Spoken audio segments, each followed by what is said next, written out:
Ciao bellissimi, bentornati oggi vediamo gli ultimi giorni qui a Stralsund. Un po' di avventure, un po' di novità. Adesso vi racconto.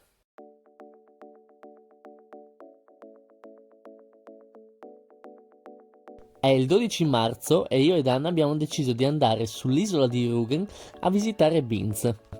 Si tratta di pochi chilometri di distanza, quindi quando ho visto il prezzo del biglietto mi è venuto un colpo.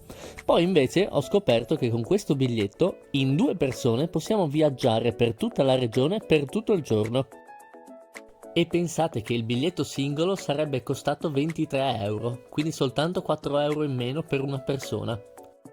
Adesso, io non lo so se la Germania vuole incentivare la creazione di coppie, ma se non avete un'accompagnatrice o un accompagnatore, vi conviene trovarlo. E insomma, eccoci a Binz. Siamo sull'isola di Rügen e siamo strafortunati perché è il primo giorno di sole. Guardate che spettacolo!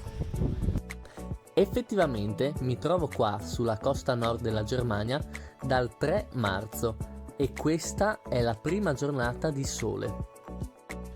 Che sia perché non ci sono più le mezze stagioni o perché marzo è pazzerello, vedi il sole prendi l'ombrello, comunque finora ho sempre visto nuvoloso, pioggia e tanto vento. Il centro ricorda un sacco Bibbione o Lignano. Adesso siamo fuori stagione, quindi è normale che sia vuoto.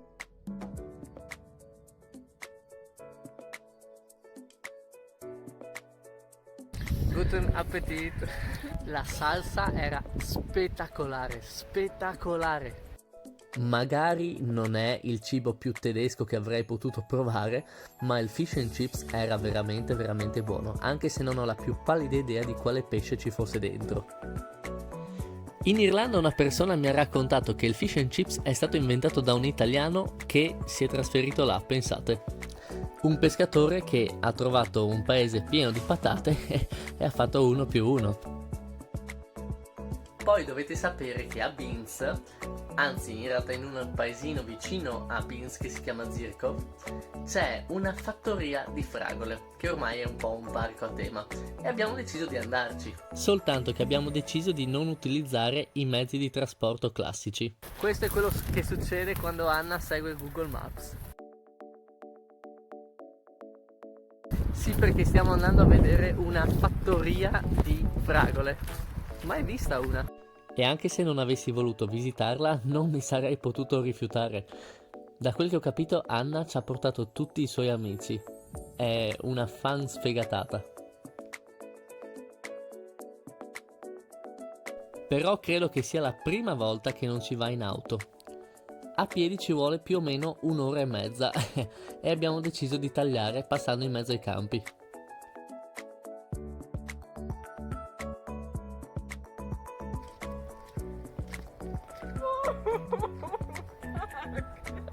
It was the worst idea ever.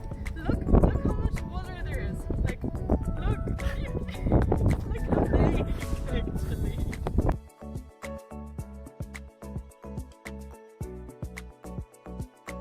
So probably I'm the star in his videos right now, and maybe I'll take over the YouTube channel. Forse in fondo ha ragione la mamma di Anna. Lei dice che le persone che indossano un calzino per sorta prima o poi finiscono per perdere il controllo sulla propria vita. Forse non sulla vita, ma sicuramente sto perdendo il controllo su questo video.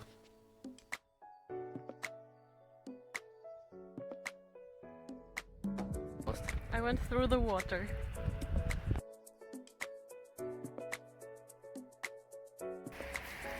Happy Christmas! Ok, dopo 1 ora e mezza di camminata, le mie aspettative su questa fattoria di fragole sono alle stelle, sono stracurioso.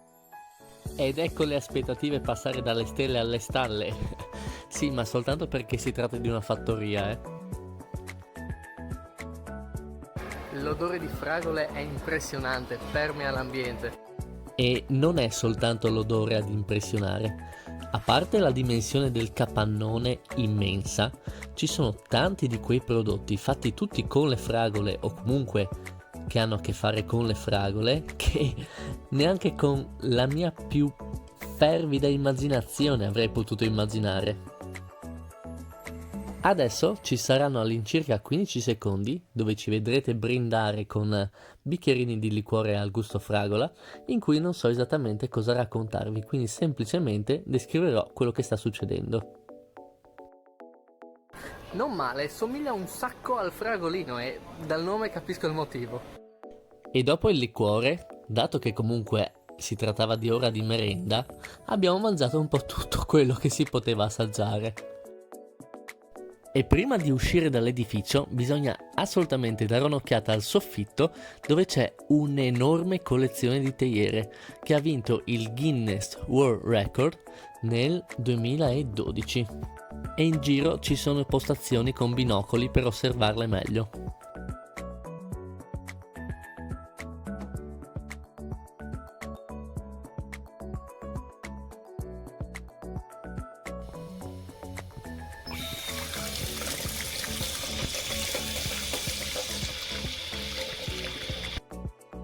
E adesso passiamo alla parte adatta ai bambini, la mia preferita.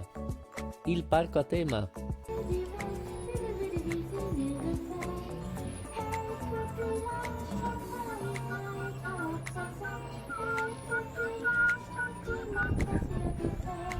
Ok, no, questo era un po' inquietante. Immaginatelo al buio di notte con gli orsacchiotti che cantano.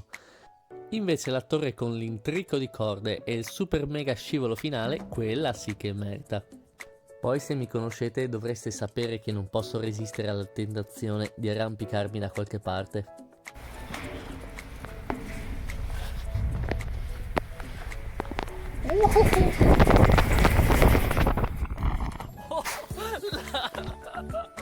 Ok, ammetto che mi sono divertito forse più del dovuto e non mi sono fermato alla prima scivolata. Comunque il parco è veramente grande. They're even tinier than Bali.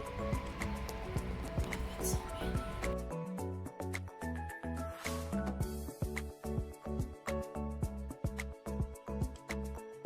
I think I'd like to pet one. That's it. E poi è giunto il momento di qualcosa che stavo aspettando da molto tempo. Ok, questa è pasta alle fragole, dobbiamo provarla assolutamente.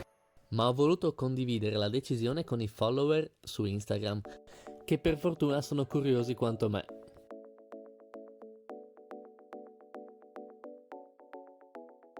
E mentre cuciniamo questa pasta, ne approfitto per dirvi che ho intenzione di fare altri sondaggi su Instagram, dove voi potrete decidere le mie azioni. Quindi seguitemi, il nome è lo stesso del canale.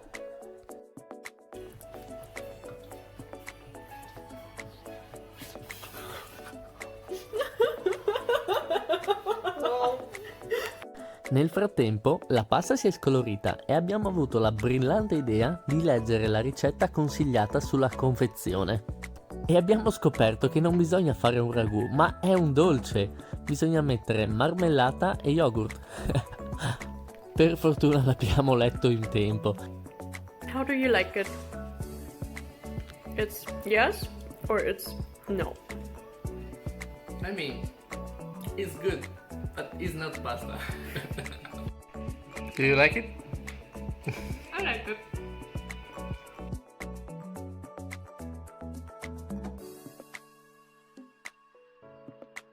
E per finire in bellezza questi ultimi giorni qua mi hanno portato a qualche festa. Ovviamente zero mascherine, zero mucchina, proprio niente di niente.